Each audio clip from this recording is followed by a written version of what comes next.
Assalamualaikum warahmatullahi wabarakatuh. Bismillah, alhamdulillah. Wassalatu wassalamu ala rasulillah wa ala alihi wa ashabihi wa mawala. Amma ba'da fala hawla wa la quwata illa billahil aliyyil azim. Rabbi shrah li sadri wa yassir li amri wahlul 'uqdatam min lisani yafqahu qawli.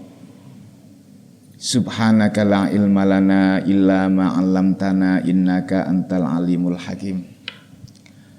Para hadirin yang dimuliakan Allah, alhamdulillah di pagi hari ini kita masih diperkenankan oleh Allah untuk sholat subuh berjamaah, dilanjutkan dengan kajian agama Islam, apalagi pembahasan di pagi hari ini mengenai afdhaludz dzikri fa'lam annahu la ilaha illallah. Zikir yang paling utama yaitu kalimat la ilaha illallah. Kenapa demikian? Karena kalimat la ilaha illallah ini merupakan kalimat nafi isbat. Nafi itu mentiadakan, isbat itu menetapkan. La ilaha, tidak ada Tuhan. Ini namanya nafi. Baru kemudian illallah, yang pantas disembah hanya Allah. Kenapa ada nafi kemudian isbat? Karena kebanyakan manusia meyakini terhadap asbab, tidak meyakini terhadap musabbibul asbab. Ketika sakit kemudian berobat, sembuh, seakan-akan yang menyembuhkan adalah obat. Ketika berobat ditangani oleh dokter yang ahli kemudian sembuh, seakan-akan yang menyembuhkan adalah dokter. Padahal sebenarnya tidak. Andai kata yang menyembuhkan ini obat, berarti siapapun yang sakit dengan sakit yang sama pasti akan sembuh ketika mengonsumsi obat tersebut. Tapi kenyataannya tidak. Kalau memang dokter itu bisa menyembuhkan penyakit, menyembuhkan orang sakit, mestinya tidak ada dokter yang sakit, wong bisa menyembuhkan. Tapi kenyataannya dokter bukan hanya sakit, bahkan mati ada. Sehingga ini hanya sebatas sebatas asbab. Wa atainahu kulla syai'in sababa. Allah memberikan segala sesuatu itu melalui sebab. Fa'atba'a sababa, carilah sebab.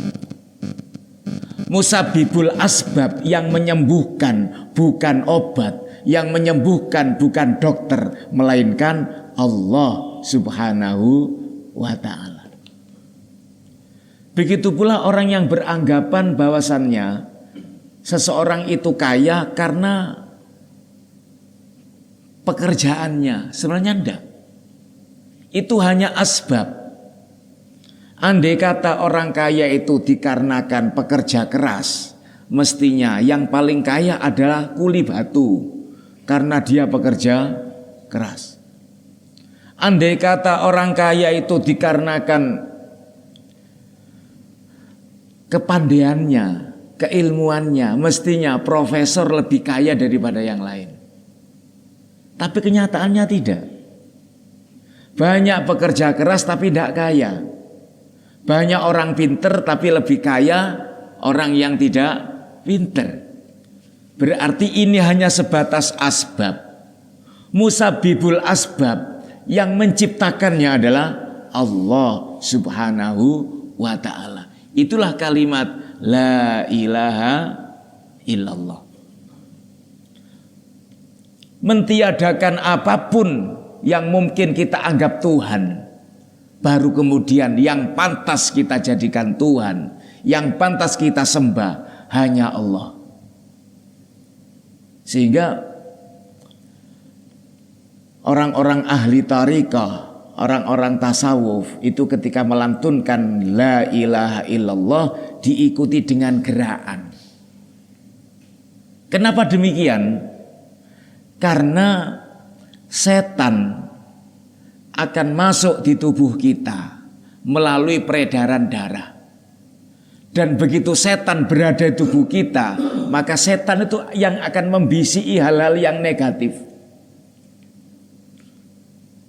Setan yang memprovokator kita untuk melakukan hal-hal yang dilarang oleh Allah, lebih-lebih menyekutukan Allah.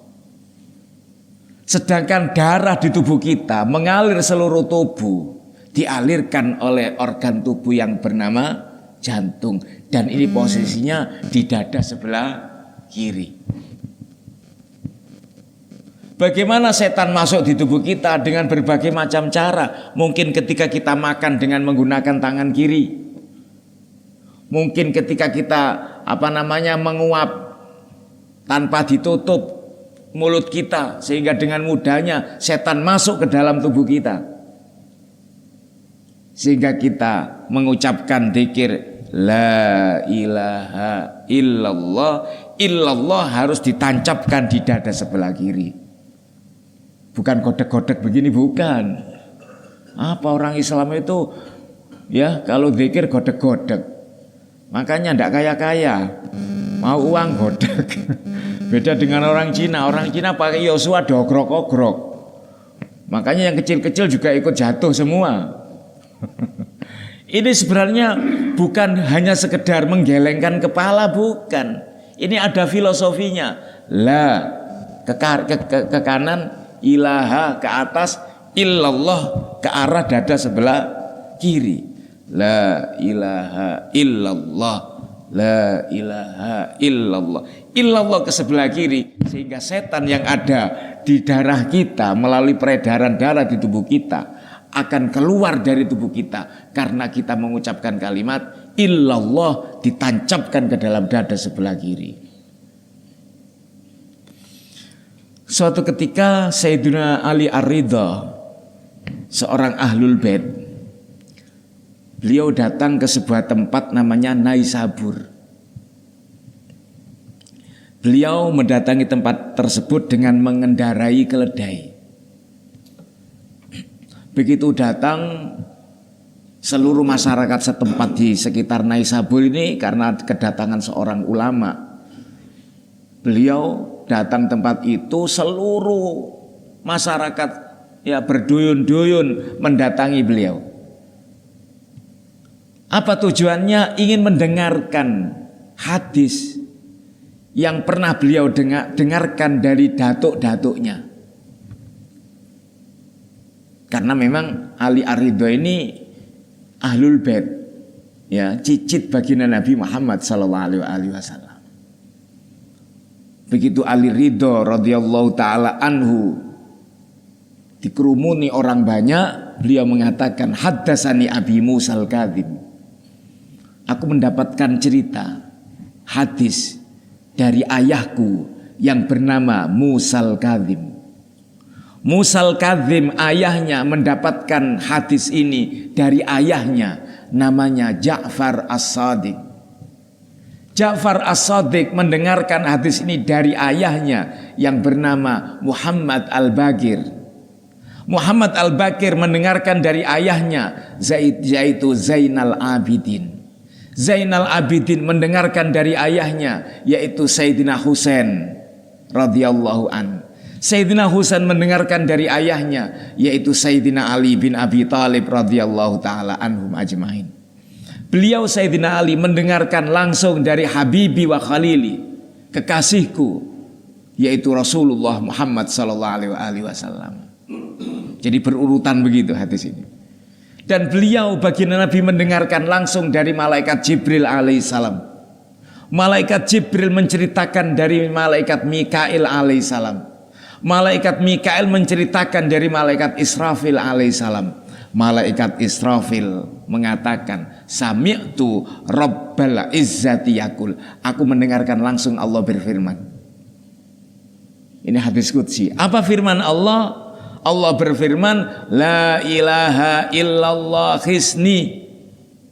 Kalimat la ilaha illallah adalah merupakan bentengku. Faman dakhala khisni, barang siapa yang masuk ke dalamnya, amin amin adzabi, dia akan selamat dari siksa-siksaku. Makanya dalam riwayat lain baginda Nabi mengatakan mangkana akhiru kalamihi la ilaha illallah dakhalal jannah. Barang siapa yang di akhir hayatnya mengucapkan kalimat la ilaha illallah, dijamin masuk surga. Tapi pertanyaannya, apakah semudah itu? Tidak bisa kalau kita tidak terbiasa mengucapkannya. Tidak bisa kalau kita tidak menjalankan perintahnya, perintah Allah. Karena kalimat la ilaha illallah itu merupakan miftahul jannah, kuncinya surga. La ilaha illallah miftahul jannah. Kalimat la ilaha illallah adalah kunci surga. Tapi apakah hanya cukup dengan mengucapkan kalimat la ilaha illallah? Praktek daripada kalimat ini adalah menjalankan sholat. Tidak hanya sebatas diucapkan. Makanya dalam riwayat lain Nabi mengatakan bukan la ilaha tapi as-sholatu miftahul jannah. Sholat adalah kunci surga. Sementara dalam riwayat lain kalimat la ilaha illallah adalah kunci surga. Lantas sebenarnya yang kunci yang mana? La ilaha illallah itu adalah ucapan kita. Sholat adalah prakteknya. Sholat adalah prakteknya. Kalimat la ilaha illallah ini merupakan kalimat iman, menyatakan tidak ada Tuhan yang pantas disembah, tidak ada sesuatu pun yang lebih, yang maha kuat, yang maha bisa, yang maha tahu, yang maha segalanya, illallah, kecuali hanya Allah. Ini iman. Dan seseorang itu baru dikatakan iman kalau menjalankan sholat. Jadi andai kata zikir tok la ilaha illallah tapi nggak sholat, berarti ini hanya sebatas teori tapi tidak ada prakteknya. Makanya Nabi bersabda, likulli syai'in alamun, setiap sesuatu itu ada tandanya. Wa alamul imani as-sholah, tanda-tanda orang yang beriman adalah mengerjakan sholat. Kalau tidak sholat berarti tidak iman, meskipun dia Islam. Karena praktek kalimat la ilaha illallah adalah sholat. Praktek iman itu adalah sholat. Kalau tidak sholat berarti tidak beriman. Kalau tidak beriman berarti tidak akan masuk surga. Karena yang boleh masuk surga hanya orang-orang yang beriman. Ada beberapa orang itu mengartikan yang penting eling, ya kan? Karena sholat itu dikerjakan untuk mengingat Allah. Aqimis sholata lidzikri, laksanakan sholat untuk mengingat aku. Dalam Al-Quran itu berarti tujuannya kan ingat. Kalau sudah ingat, ini main logika. Kalau udah ingat berarti tidak usah sholat. Daripada sholat tapi tidak ingat. Sekarang dijawab, yang sholat aja sulit untuk ingat, apalagi yang tidak sholat. Praktek kalimat la ilaha illallah yang kita ucapkan itu adalah sholat. Likulli syai'in alamun, segala sesuatu itu ada tandanya. Wa alamul imani as-sholah, tanda-tanda seseorang beriman itu adalah mengerjakan sholat. Makanya la ilaha illallah miftahul jannah itu artinya sama dengan as-sholatu miftahul jannah. Sholat itu adalah kunci surga. Kalau kita sholat 5 waktu berarti kita sudah memperoleh kuncinya surga. Sholatul jama'ati tamhud dzunub. Sholat jamaah itu bisa menghapus dosa. Suatu ketika Rasulullah Muhammad SAW beliau mengatakan, mangqala la ilaha illallah mukhlison dakhalal jannah. Ini ditulis dalam kitab Ihya jilid 2 halaman 69. Barang siapa yang mengucapkan kalimat la ilaha illallah dengan ikhlas, maka dia pasti masuk surga. Sahabat bertanya, "Wa ma ikhlasuhu ya Rasulullah?" Yang dimaksud ikhlas dalam mengucapkan kalimat tersebut, kalimat la ilaha illallah, itu seperti apa? Kata Nabi, ayyahruzahu amma harramallah. Kalau kalimat yang kalian baca la ilaha illallah bisa mencegah kalian melakukan hal-hal yang diharamkan oleh Allah, baru itu bisa dikatakan kalian mengucapkannya dengan ikhlas. Berarti kan sama dengan sholat kan begitu. Inna sholata tanha anil fahsyai wal munkar. Sesungguhnya sholat itu bisa mencegah dari perbuatan keji dan perbuatan mungkar. Kenapa demikian? Karena dengan sholat kita selalu ingat Allah. Dengan ingat Allah, kita merasa diawasi oleh Allah, maka kita tidak akan berani untuk melakukan hal-hal yang dilarang oleh Allah. Tapi kenyataannya banyak orang yang sholat tapi tetap maksiat, ya kan? STMJ, sholat terus maksiat jalan. Gimana itu? Berarti dia hanya menjalankan sholat tapi tidak bisa mempraktekkan sholat itu dalam kehidupan sehari-hari. Para hadirin jamaah yang dimuliakan Allah Subhanahu wa ta'ala, ada sebuah keterangan di mana sebagian sahabat, ini kitab ini ditulis dalam sebuah kitab namanya Raudhul Faik, halaman 303, di mana ada sebagian sahabat mengatakan, mangqala la ilaha illallah, barang siapa yang mengucapkan kalimat la ilaha illallah wa madda biha sautahu, dengan memanjangkan suaranya. Ini prakteknya zikir la ilaha illallah seperti itu. Jangan la illallah, nah begitu. Tapi la ilaha illallah wa madda sautahu, suaranya dipanjangkan. Tujuannya apa memanjangkan ketika membaca kalimat tersebut? Ta'ziman laha, untuk memuliakan kepada kalimat tersebut. Karena mohon maaf, kalau kita lihat di YouTube ada orang zikir itu dengan nari-nari, ya kan? Zikir dengan joget-joget begitu. La ilaha illallah, la ilaha illallah. Apa begitu? Ini penting sekali ini. Sebagian sahabat mengatakan, barang siapa yang mengucapkan kalimat la ilaha illallah wa madda biha sautahu, suaranya diperpanjang, la ilaha illallah, tujuannya ta'ziman lah, untuk memuliakannya. Wa farallahu lahu arba'ata alafi dzambin, maka orang yang membacanya dengan cara seperti itu 4.000 dosanya diampuni oleh Allah. Sehari semalam kita dosa ada 4.000. Coba dihitung aja hari ini apa dosa kita.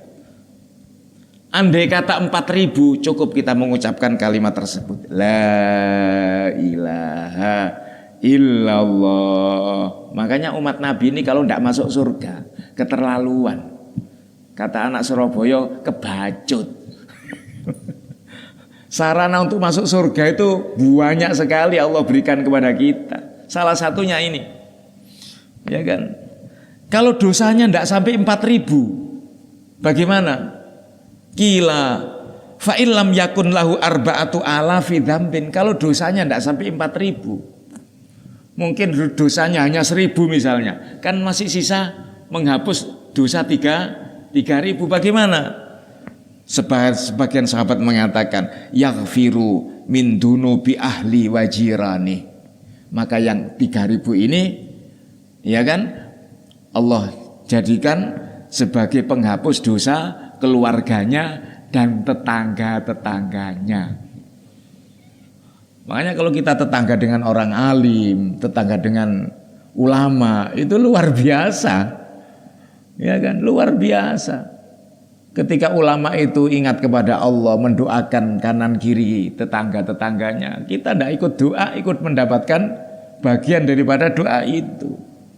Kita bertetangga dengan orang-orang soleh. Ketika orang itu mengucapkan La ilaha illallah, dosa kita turut serta diampuni oleh Allah Subhanahu wa ta'ala. 4.000 dosa, bayangkan. Kalau yang membaca ini tidak sampai 4.000 dosanya, sisanya untuk menghapus ya kan, dosa keluarganya dan dosa tetangganya. Ini yang mengatakan ba'dus sahabat dalam kitab Raudhatul Fa'iq halaman 303. Dan kalimat la ilaha illallah ini luar biasa. Para nabi, mulai Nabi Adam sampai baginda Nabi Muhammad sallallahu alaihi wasallam, salah satu yang didakwakannya adalah kalimat apa? La ilaha illallah. Ya ayuhan nas, wahai para manusia, qulu la ilaha illallah, katakan la ilaha illallah, tuflihu, kalian akan sukses, kalian akan berhasil. Kita diam-diam la ilaha illallah. Kita melihat keindahan alam, la ilaha illallah. Kita melihat apapun ciptaan Allah, kita lihat langit, la ilaha illallah. Kita lihat laut, la ilaha illallah. Ketika kita cenderung untuk keyakinan kita membelot, ya la ilaha illallah. Bahkan Sayyidina Syekh Abdul Qadir Al-Jilani radhiyallahu ta'ala dalam kitabnya Al-Ghunyah, beliau mengatakan untuk menjaga keimanan kita, setiap kita melintasi tempat yang digunakan untuk menyekutukan Allah, maka bacalah la ilaha illallah Muhammadur Rasulullah la ma'buda illallah. Tidak ada Tuhan selain Allah, Nabi Muhammad utusan Allah, dan tidak ada yang pantas disembah, berhak disembah kecuali Allah. Kita lewat ada gereja, baca itu la ilaha illallah Muhammadur Rasulullah la ma'buda illallah. Pertama, iman kita semakin kuat, tidak tertarik dengan apapun yang ada di tempat itu. Soalnya kadang-kadang kan begitu, kita lihat gereja itu lebih tertib ya, beda dengan orang Islam. Lihat parkirnya aja mobil, atau mungkin orang Nasrani itu kaya-kaya ya. Lihat itu gereja itu parkir mobil semua, tidak ada sudah pancal. Kalau masjid manusiawi sekali ini. Lah itu adalah bisikan-bisikan setan menganggap mereka lebih hebat daripada kita. Padahal andai kata dunia ada nilainya di sisi Allah, sehelai sayap nyamuk saja, nescaya orang-orang kafir tidak akan pernah diberi bagian dunia meskipun hanya seteguk air.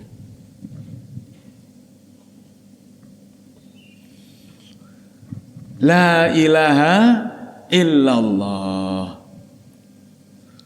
Nomor 2, kita ketika melintasi tempat yang digunakan untuk menyekutukan Allah, membaca kalimat tersebut dengan harapan orang yang menyekutukan Allah di tempat itu mudah-mudahan mendapatkan hidayah, dan tempat itu mudah-mudahan tidak digunakan lagi untuk menyekutukan Allah. Ini setiap kali kita ketemu gereja, wihara, apapun tempat-tempat yang digunakan untuk menyembah selain Allah, kelenteng, bacalah itu la ilaha illallah Muhammadur Rasulullah la ma'buda illallah. Itu ada satu gereja ya, tidak perlu saya sebutkan. Setiap kali kan tempat saya lewat dari Drosmo ke Kelampis Ngasem, saya bacakan itu. Sekarang gerejanya kukut, tutup, tidak ada jamaahnya. Ini terbukti ini. Jadi palang gerejanya udah hilang. Saya lihat kalau minggu tidak ada jamaahnya. Dan saya praktekkan, mudah-mudahan Allah memberikan hidayah orang-orang yang di dalam gereja itu.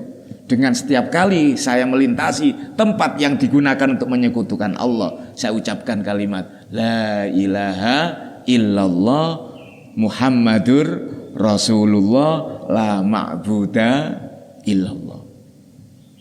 Karena akhir zaman seperti ini, pemurtatan itu di mana-mana. Ada kiai, ya kan, pidato di gereja. Tolek gawe masjid si ombo kon nang gereja. Dengan alasan saya di gereja ini ingin mendatangi orang-orang yang menyekutukan Allah agar supaya tertarik dengan Islam. Wah, tidak begitu caranya. Bukan orangnya tertarik dengan sampean kiai, justru sampean tertarik dengan dia. Jangan-jangan kemudian hari Pak Yai masuk Kristen.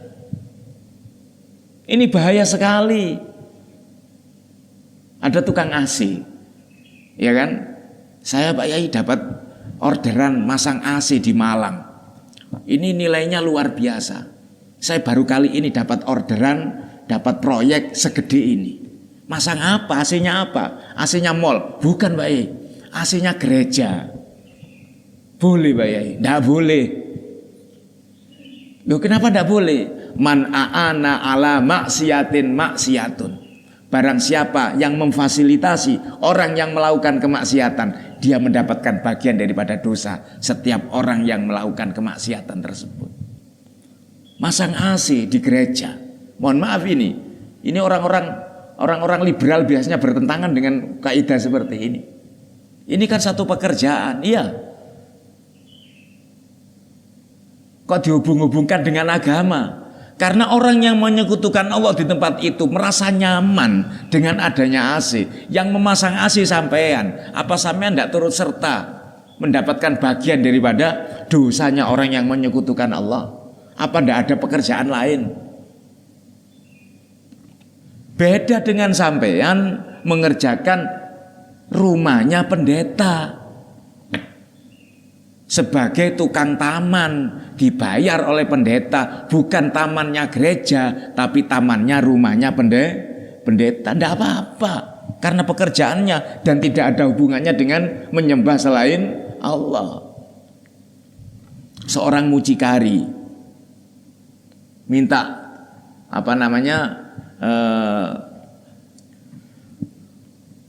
seorang tukang batu untuk membangun rumahnya.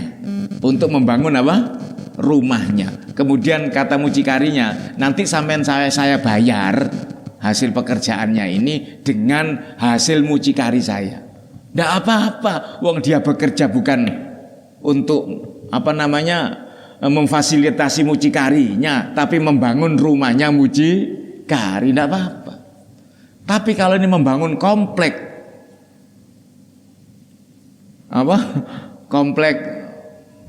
lokalisasinya, lah itu tidak boleh. Dulu waktu Doli itu masih ada. Ada teman saya itu punya ponten di situ. Saya tanya, terus pontennya itu siapa yang pakai?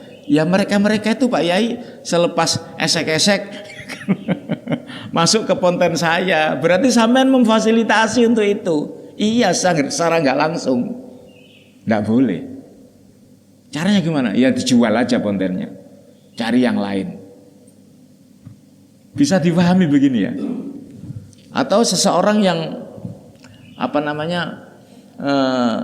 baru dapat uang dari harta haram, dari cara haram, kemudian dikasihkan sampean. Kalau sampean tidak tahu tidak apa-apa, tidak tahu. Tapi kalau orang itu ngomong, ini Pak hasil tombokan, udah saya niati, sebagian saya kasihkan sampean. Jadi ini hasil tombokan, iya, tidak boleh diterima. Tapi kalau tidak ngomong, makanya tidak usah tanya-tanya kalau dikasih orang. Diterima aja. Kalau tanya malah ditunjukkan sebenarnya dari mana, malah tidak boleh ini. Hadirin yang dimuliakan Allah Subhanahu wa ta'ala, di dalam kitab Tasbitul Fuad jilid 1 halaman 298. Ini mungkin keterangan ini kalau kita logikakan mungkin tidak logika karena keterbatasan pengetahuan kita. Di sini dikatakan innalillahi amudan ahmar. Allah Subhanahu wa taala memiliki dan menciptakan sebuah cagak yang berwarna merah. Cagak berwarna merah. Ra'suhu malawiyun alaga imatin min qawaimil arsy. Ujungnya nempel di aras. Wa asfaluhu, ya. Terus yang bawah ya kan, tahtal ardi, berada di dasar bumi. As-sabiati, yang lapis ketujuh, ala dhahril huti, di atas punggung ikan. Jadi kalau teori ini, ya, bumi itu tidak bulat. Selama ini kita belajar ilmu pengetahuan alam kan bumi itu bulat. Tapi kalau teori ini, bumi itu tidak bulat.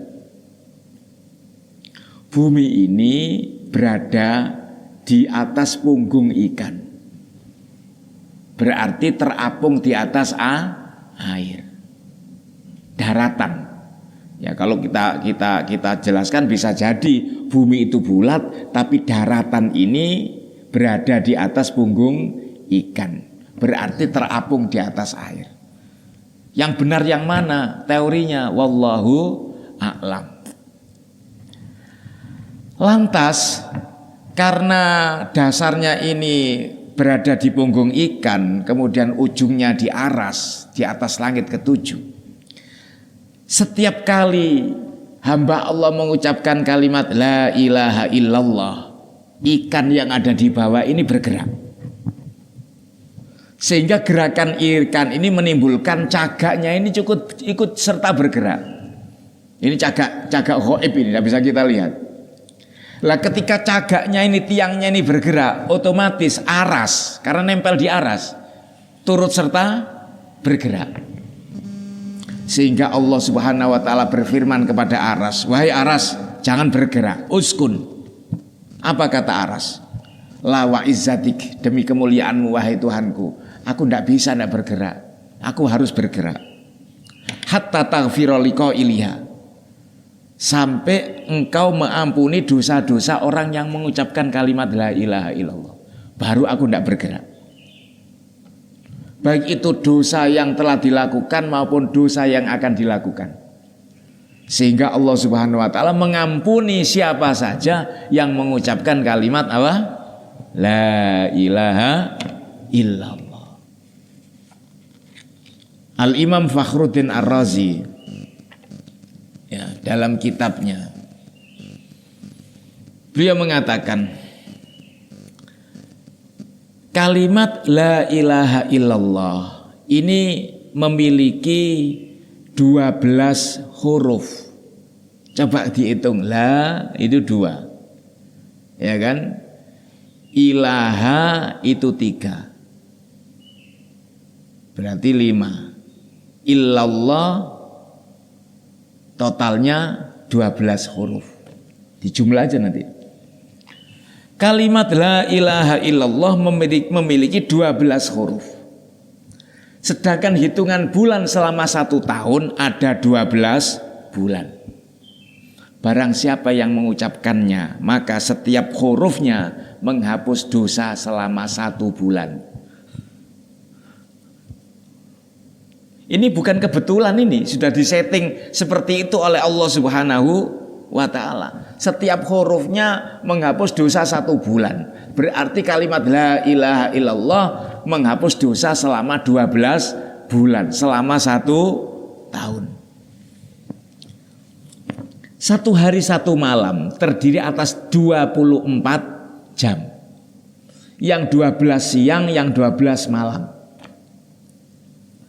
Kalau la ilaha illallah digandeng dengan Muhammadur Rasulullah, jumlahnya la ilaha illallah 12, Muhammadur Rasulullah 12, totalnya 24 huruf.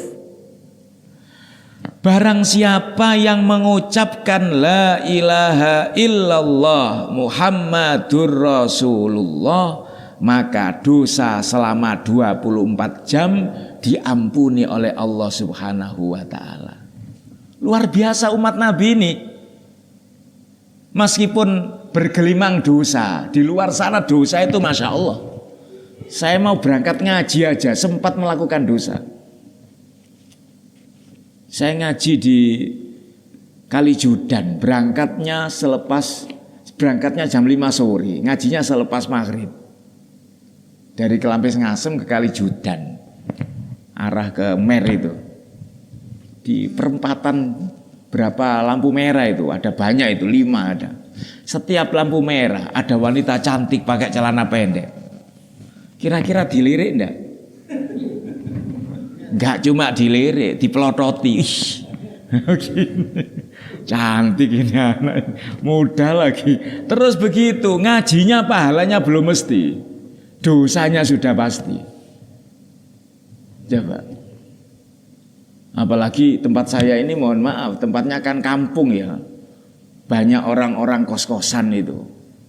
Pasutri, pasangan suami istri, ada yang tidak. Sekitar tempat saya itu. Di Kelampis Ngasem, bukan yang di Ndrosmo. Kalau Ndrosmo kan pesantren. Saya dulu hidup di Ndrosmo ya di lingkungan pesantren. Kalau di Kelampis Ngasem kampung, mau berangkat ngaji itu orang-orang duduk depan musola. Waduh, mekokok. Kalau nggak percaya, sampean main tempat saya. Mau mengingatkan itu gimana? Ya kan, nggak dilihat itu eman. Dosa ndak kalau kita melihat? Dosa itu, dosanya mata.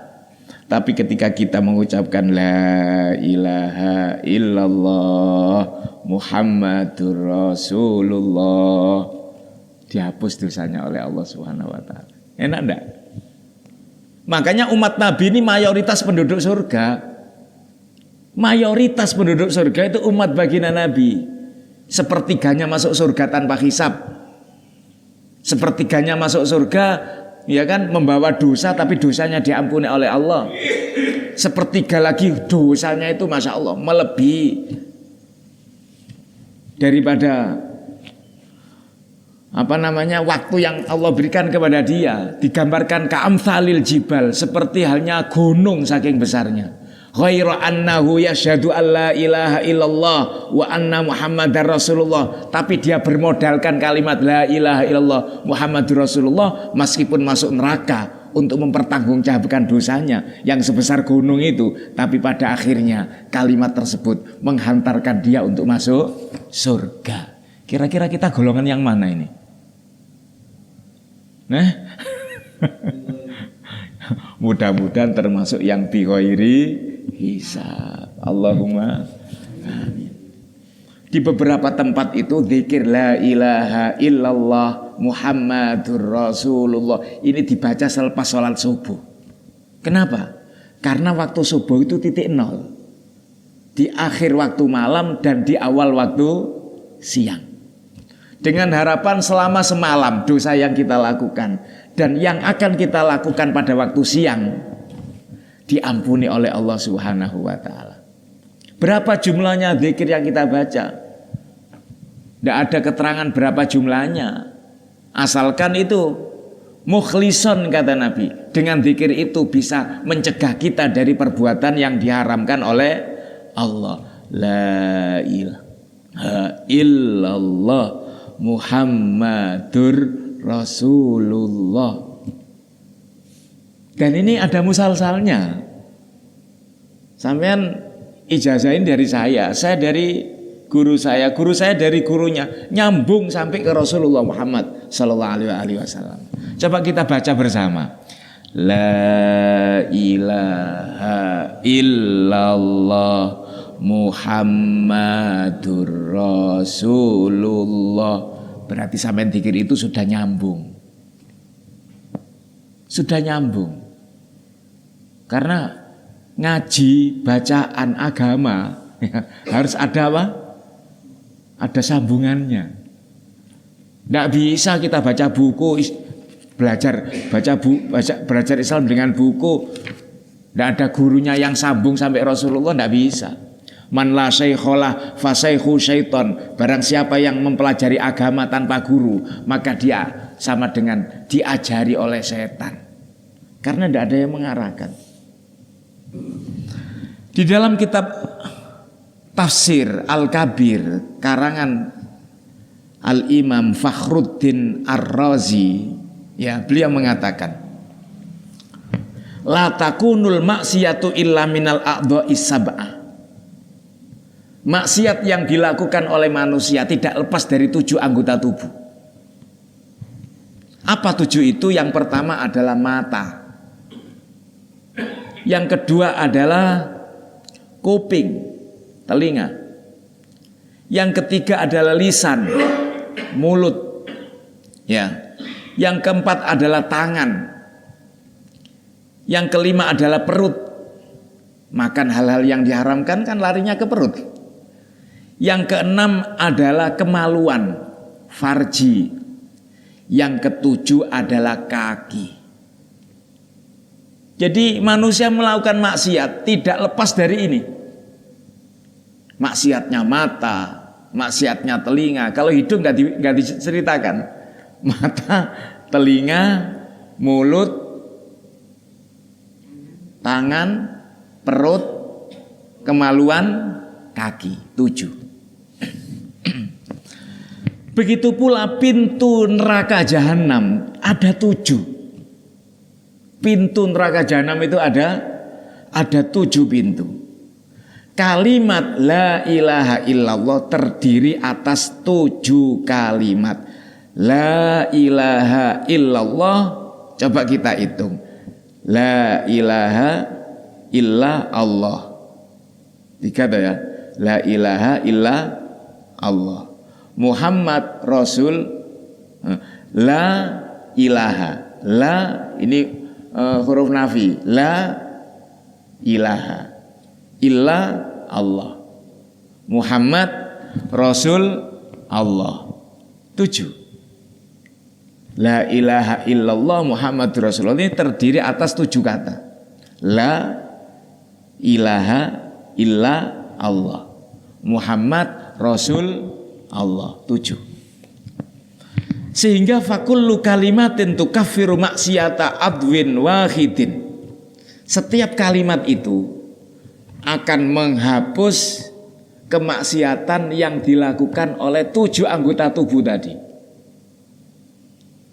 Dan juga watasuddu baban min abwabi jahannam, menutup 7 pintu daripada neraka jahanam. Sehingga ketika kita terbiasa mengucapkan itu, la ilaha illallah Muhammadur Rasulullah, dosa kita akan diampuni oleh Allah.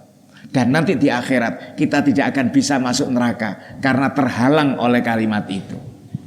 Allahumma amin. Tapi tidak cukup amin tok, ini harus dibaca. Dibaca dan diresapi, kemudian dipraktekkan. Dengan kalimat itu kita menjauhi apa saja yang diharamkan oleh Allah, maka surga di depan mata.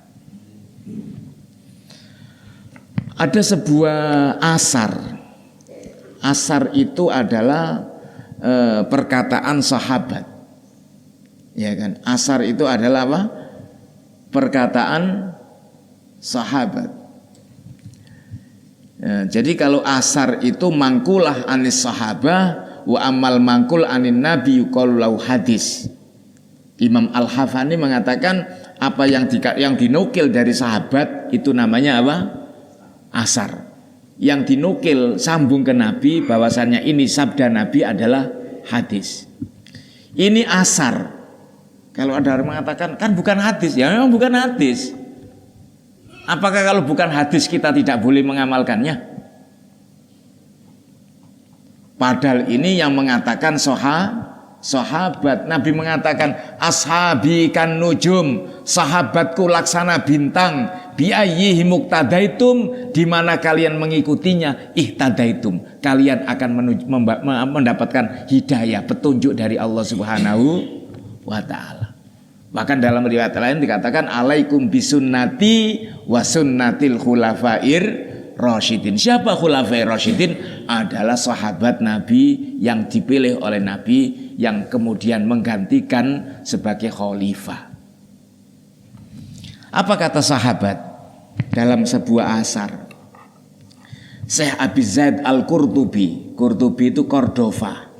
Jadi dulu itu Cordova itu merupakan negara yang mayoritas muslim dan banyak ulama-ulamanya. Ya, Imam Qurtubi. Qurtubi itu Cordova. Al-Qurtubi, Al-Cordova. Beliau menukil asar ini. Kata beliau, "Man qala la ilaha illallah sab'ina alfa marrah, Barang siapa yang mengucapkan kalimat la ilaha illallah sebanyak 70.000 kali, kanat lahu fidaan minan nar. Maka kalimat itu yang dia baca sebanyak berapa tadi? 70.000 akan membebaskan dia dari api neraka. Kita pernah membaca itu la ilaha sebanyak 70.000? Kita cecil aja, kita baca setiap hari. Setiap hari 1.000. Kalau setiap hari 1.000 berarti 70 hari. 70 hari itu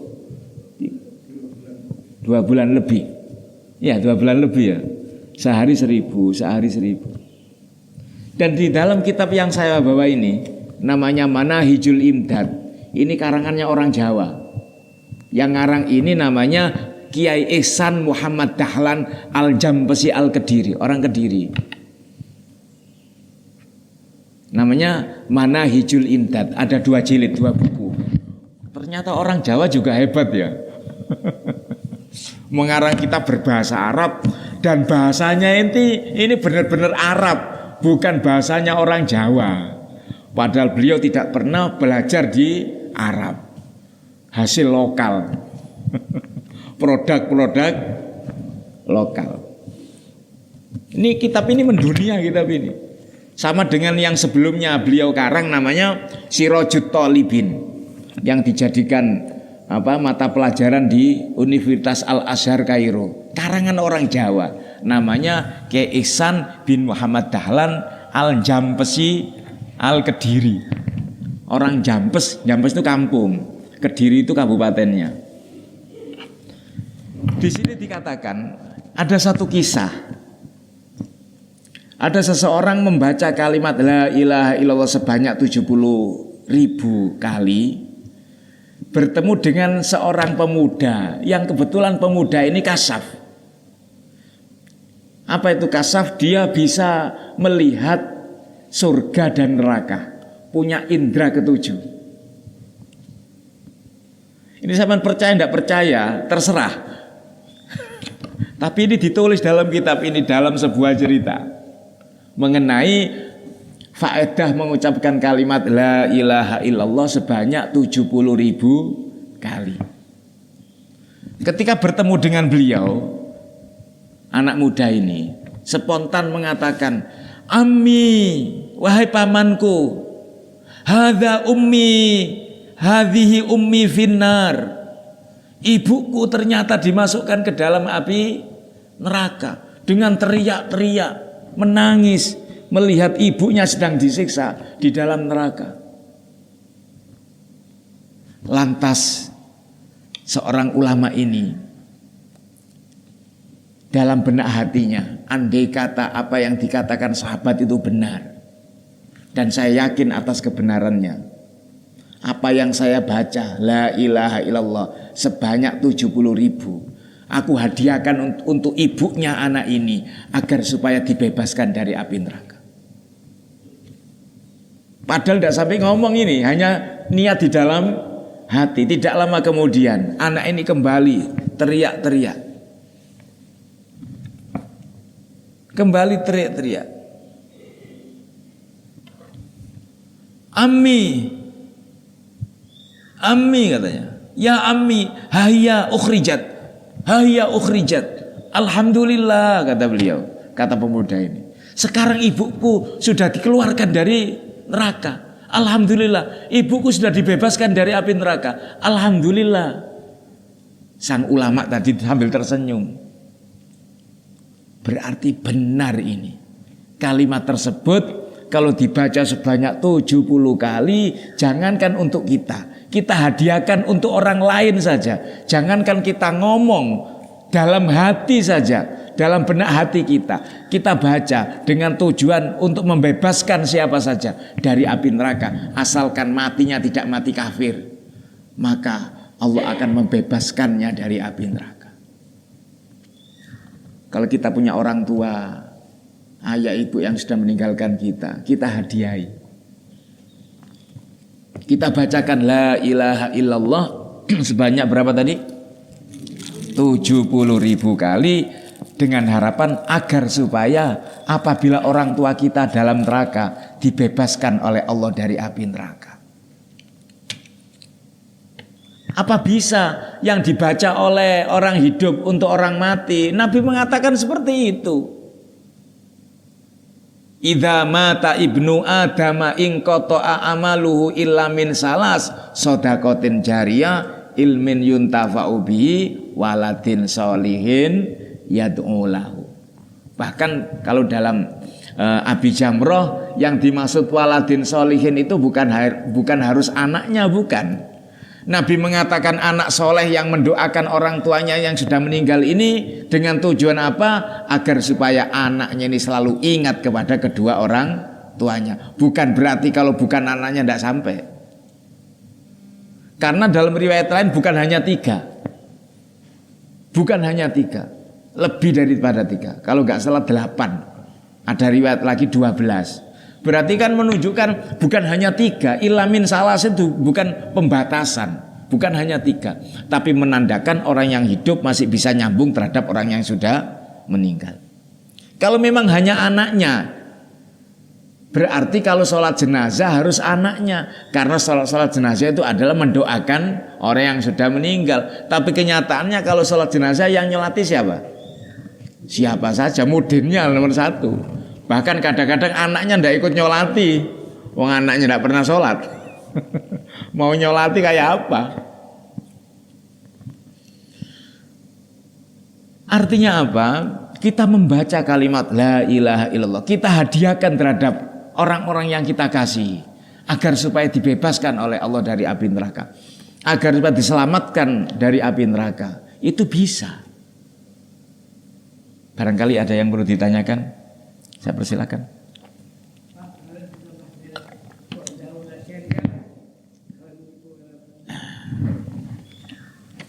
Di sini ada keterangan mengenai kalimat tersebut. Barang siapa, ini ditulis dalam kitab Al-Jawahir Al-Lu'lu'iyah halaman 341. Dan ini merupakan hadis riwayat Turmudi pada hadis yang ke-3438. Dan ini menurut Turmudi merupakan hadis gharib. Kalau dalam Sunan Ibnu Majah ini ditulis pada hadis yang nomor 2235. Nabi bersabda, man dakhala suq, barang siapa yang masuk pasar, masuk mall lah katakan. Faqala, kemudian dia membaca bisautin murtafin, dengan suara yang lantang. Kalau kita masuk mall, begitu masuk depan pintu baca ini, la ilaha illallah wahdahu la syarikalah lahul mulku walahul hamdu yuhyi wa yumit wa huwa hayyun la yamut biyadil khair wa huwa ala kulli syai'in qadir. Atau yang biasa kita baca selepas sholat itu. Ya, kalau ini lebih panjang. La ilaha illallah wahdahu la syarikalah lahul mulku walahul hamdu yuhyi wa yumit wa huwa hayyun la yamut biyadil khair wa huwa ala kulli syai'in qadir. Kataballahu ta'ala lahu alfa alfi hasanah. Maka orang yang membacanya ketika masuk pasar, masuk mall, dicatat oleh Allah pahala sebanyak 1 juta pahala. Bayangkan, ini umat Nabi nih. Umat Nabi itu seperti bos. Jadi kerjanya ringan tapi hasilnya besar. Wa maha anhu alfa alfi sayi'ah, dihapus 1 juta kesalahannya. Wa rafa'alahu alfa alfi darajat, diangkat 1 juta derajatnya. Wa banalahu baitan fil jannah, dibangunkan sebuah tempat nanti di surga. Sehingga Ibnu Umar, ya kan, Salim bin Abdillah, Muhammad bin Wasi dan sahabat-sahabat yang lain, ya kan, tiap hari masuk pasar, tiap hari main di mall. Ngapain? Linaili fadilati hadzal dzikir, agar supaya mendapatkan keutamaan membaca zikir tersebut. Ini kok kiai kok sobo mall ya? Kiai apa ini? Kiai kok sobo mall, kok nggak sobo masjid? Tiap hari kalau nggak di JMP, TP, atau mungkin nongkrong di Starbucks di mana? Di Surabaya Delta. Nggak tahu dia suudzon terhadap kiai.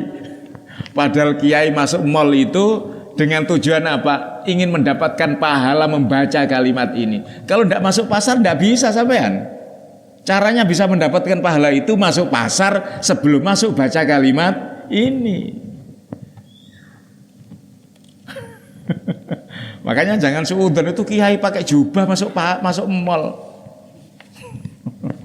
Saya pernah dengan teman itu, ya bawa Mercy, beliau baru beli, harganya 6 miliar atau berapa itu. Jadi kami masuk mall, ya ingin menunjukkan bahwasanya orang Islam itu juga kaya gitu loh. Orang Islam juga kaya, masuk mall membaca itu dulu, masuk keliling-keliling, ya kan. Kemudian keluar lagi. Orang-orang non Muslim itu melihat kita dengan sebelah mata, dikira kita orang tidak punya, ya kan begitu.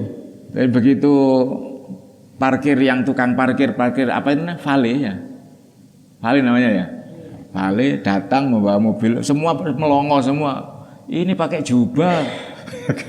Yang perempuan tutup aurat pakai cadar, ternyata juga mobilnya di atas rata-rata, begitu semua. Biar Islam itu yaklu. Memang Islam yaklu wala yulale, meskipun tanpa kita. Tapi sejauh mana kita bisa memperjuangkan Islam? Ketika ada orang mengatakan Islam tidak perlu kita bela-bela. Kenapa? Loh, kalau kamu tidak bela Islam, kemudian keislamanmu sampai mana? Begitu. Jadi kita harus membela Islam. Meskipun tanpa kita bela pun Islam tetap akan jaya. Al-Islam ya'lu wa la yu'la alaih. Seperti halnya burung pipit membantu ketika Nabi Ibrahim dibakar oleh Namrud.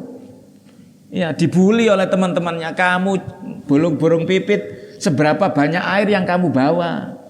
Paling setetes tidak sampai. Apa kata burung pipit? Memang benar. Air yang saya bawa tidak akan bisa memadamkan api Namrud. Tapi nanti paling tidak saya ditanya oleh Allah, sejauh mana kamu bisa membela kekasihku? Meskipun tanpa ada belaan, Allah sudah menyelamatkan Nabi Ibrahim alaihissalam. Jangankan burung pipit, malaikat-malaikat ini menawarkan jasa kepada Nabi Ibrahim untuk membela Nabi Ibrahim. Apa kata Nabi Ibrahim? Hasbunallah wa ni'mal wakil. Cukup Allah sebaik-baik yang aku pasrahi terhadap kehidupanku. Nikmal maula wa ni'man nasir. Tapi burung pipit kenapa masih membantu? Seperti halnya kita. Allah tidak butuh kita, tapi sejauh mana kita hamba Allah, ya kan? Sebagai orang Islam turut serta memperjuangkan kemenangan Islam, meskipun hanya berdoa. Kita masuk mall, baca doa itu sama dengan mengucapkan kalimat itu, sama dengan mengesahkan Allah. La ilaha illallah, tidak ada Tuhan selain Allah. Wahdahu, hanya Allah. La syarikalahu, tidak ada satupun yang bisa menyekutinya. Lahul mulku wa lahul hamdu. Seluruh kerajaan milik Allah, seluruh kekuasaan milik Allah, seluruh puji milik Allah. Yuhyi wa yumit, yang menghidupkan Allah, yang mematikan Allah. Wa huwa hayyun la yamut, Allah maha hidup, tidak akan pernah mati. Biyadil khair, dalam genggamannya kebaikan. Wa huwa ala kulli syai'in qadir, dan Allah maha kuasa, maha penentu untuk segalanya. Ini bacaan tersebut. Ini mengenai la ilaha illallah wahdahu la syarikal. Begitu pula setiap kali kita melintasi kuburan, bacalah itu. Karena ketika kalimat itu kita baca melintasi kuburan, maka kuburan itu seketika itu terang benderang. Sehingga orang-orang yang di dalam kubur mendoakan kita. Wih, kok sejuk yang sedang disiksa? Wih, kok padang yang sedang kegelapan? Ternyata ada kita sedang melewati tempat itu. Mudah-mudahan orang itu panjang umur. Didoakan oleh ahli kubur. Mudah-mudahan orang itu diberi sehat sehingga setiap kali melintasi di kuburan, di mana kuburan itu aku bertempat di situ, meskipun hanya jasad, tapi tetap ada connect dengan ruh. Orang itu selalu mengucapkan kalimat itu. Ada yang tanyakan lagi? Nggih.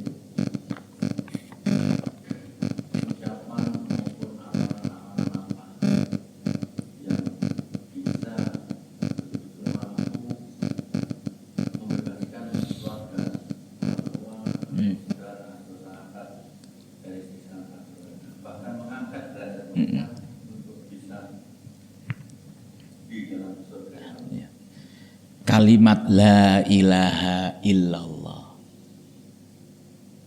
Makanya dikatakan dalam sebuah riwayat, afdholul dzikri, zikir yang terbaik adalah kalimat la ilaha illallah. Makanya ulama-ulama kita dulu, para wali songo itu mengajarkan tahlilan. Wah, tahlilan itu tidak ada dalam di masa Nabi. Kalau tahlil ada, kalau tahlilan tidak ada. Loh gimana wong tahlilan itu dari halala yuhallilu tahlilan, tahlilatan, tahlalan, tihlalan dan seterusnya. Yang artinya tahlil itu mengucapkan kalimat la ilaha illallah. Dikemas yang dinamakan tahlilan itu isinya apa? Baca Fatihah. Kan begitu. Qul huwallahu ahad al-ikhlas. Qul a'udzu birabbil falaq, qul a'udzu binnas mu'awwidzatain. Surat Al-Fatihah. Awalnya surat Baqarah, akhirnya surat Baqarah. Baca tasbih, baca istighfar, puncaknya afdhaludz dzikri fa'lam annahu la ilaha illallah. Itu namanya tahlilan. Lah yang jadi permasalahan sebenarnya bukan tahlilannya. Kalau tahlilannya itu ada di zaman Nabi, apa Nabi tidak pernah mengucapkan kalimat la ilaha illallah? Justru Nabi yang memerintahkannya. Apa Nabi tidak pernah baca apa surat-surat yang dibaca di rangkaian tahlil itu? Justru Nabi itu menganjurkannya. Yang perlu dipertanyakan sebenarnya bukan tahlilannya, tapi apa? Suguhane. Itu loh. Karena harta mayit, tirkatul mayit, sebelum diwaris ndak boleh digunakan untuk nyugui, itu ndak boleh. Tahu bahasa nyugui ya? Apa nyugui tahu? Menjamu. Ndak boleh. Apalagi mayit ini masih punya anak yatim. Wah, begini aja, ini kan kaya. Kita ambilkan uang yang di bank aja untuk 7 harinya sampai 100 harinya. Ini uang siapa ini? Uang mayit kan? Uang mayit belum diwaris, berarti haram untuk kita gunakan.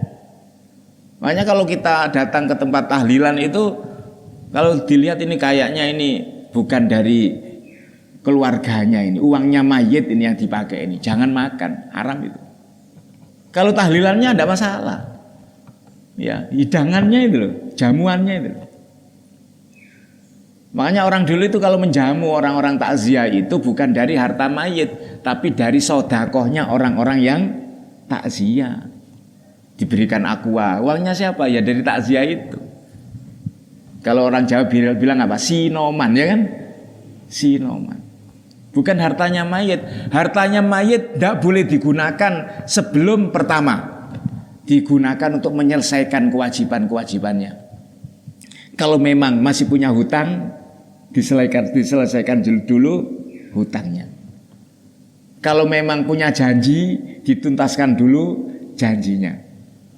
Kalau punya kewajiban belum sempat dilakukan, misalnya orang ini wajib haji, tapi karena faktor waktu dan sebagainya sehingga belum haji, meninggal, maka disisihkan uang dari tinggalannya untuk menjalankan ibadah haji badal. Selepas itu selesai semua, baru diwaris.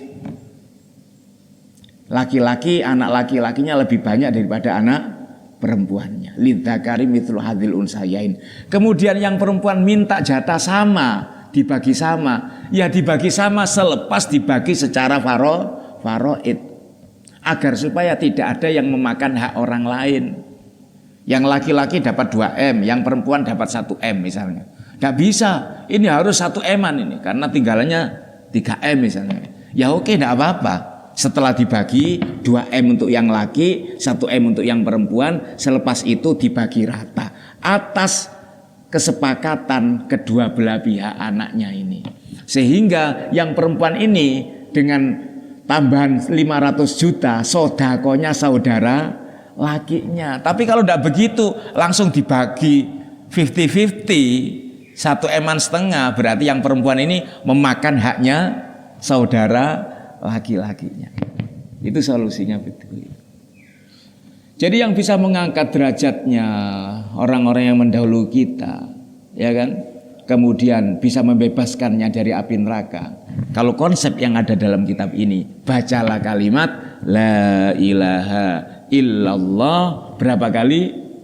70.000 kali. Mudah-mudahan kita semua, ya kan, mendapatkan hidayah dari Allah Subhanahu wa taala, mendapatkan taufik dari Allah Subhanahu wa taala, dan mudah-mudahan kita diberi panjang umur, sehat walafiat, banyak rezeki, halal dan berkah, keluarga kita dijadikan keluarga sakinah mawaddah warahmah, anak-anak kita dijadikan oleh Allah sebagai anak yang soleh dan solihah. Al-Fatihah. Bismillahirrahmanirrahim. Alhamdulillahirabbil alamin. Ya kana na'budu wa iyyaka nasta'in. Ihdinas siratal mustaqim. Allahumma shalli ala sayyidina Muhammadin wa ala alihi sahbihi wa barik wa sallim. Alhamdulillahirabbil alamin. Allahumma rabbana atina fid dunya hasanah wa fil akhirati hasanah wa qina adzabannar wa adkhilnal jannata ma'al abrar. Ya aziz ya ghaffar ya rabbal alamin. Wa sallallahu ala sayyidina Muhammadin wa ala alihi sahbihi wa barik wa sallam. Subhana rabbika rabbil izzati amma yasifun wa salamun alal mursalina walhamdulillahi rabbil alamin. Kurang lebihnya mohon maaf. Assalamualaikum warahmatullahi wabarakatuh.